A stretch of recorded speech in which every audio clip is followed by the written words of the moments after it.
Ndoto na matumaini ya watu wenye vipara na nywele kuto kuota tena huenda ikarejea kutokana na timu ya watafiti kutoka taasisi ya utafiti wa wanyamapori nchini TAWIRI kubaini dawa inayotokana na miti shamba kuotesha nywele. Baadhi ya wakazi wa jiji la Arusha wanasema huenda ikawa suluhisho kwa baadhi ya wenye vipara ambao hawafurahishwi na hali hiyo wakapata suluhisho. Sechela Kongola ametuandalia taarifa hiyo. Vipara ni hali ambayo baadhi ya wananchi wanadai kuwa wanaipenda, huku wengine wakisema hawapendi hali hiyo na kuwafanya kuwa wanyonge. Hii dawa itatusaidia sana wanawake wengine tumetamani turudie hali yetu ya kawaida ya kuotesha nywele. Kama itakuwa hiyo tiba ipo, itakuwa imetusaidia sana watu wenye vipara. Ni utafiti mzuri sana uliofanyika ambapo utatukomboa sisi ambao watu tuna vipara. Japo kuna wengine ambao tunaenjoy kweli kuwa na kipara na tunafurahia. Ni kero sana kwa watu ambao mwanzo walikuwa na nywele alafu ghafla anaona nywele zake zinaanza kupukutika, zinaanza kupungua, na pengine angependa kuwa na nywele nyingi au angependa kufuga nywele zake. Safari ya miaka 12 ya watafiti wa wanyamapori nchini TAWIRI wamebaini dawa ya kuotesha nywele au kuzuia nywele kutokuota kutoka kwa binadamu kwa kutumia tiba asili.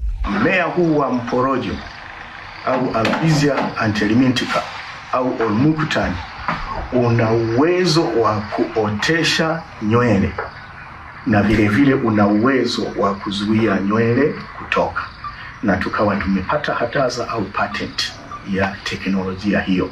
Lakini je, kwa nini watafiti wa wanyamapori wamebaini tiba hiyo kwa binadamu?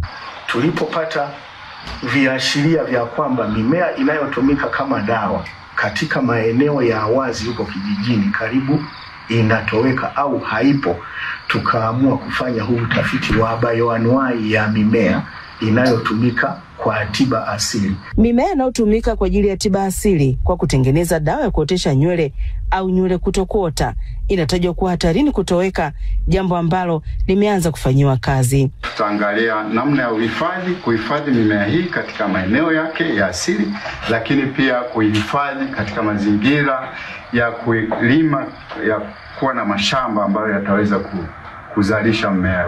Utafiti huo umetakiwa kufanyika kwa ubora na kuzingatia viwango ili usisababishe madhara kwa binadamu. Hii waliogundua hapa ni ya Mtanzania, si ndio? Kwa hiyo tutegemei kwamba humu kwenye hii dawa kuna vitu ambavyo vitaenda kumharibu Mtanzania.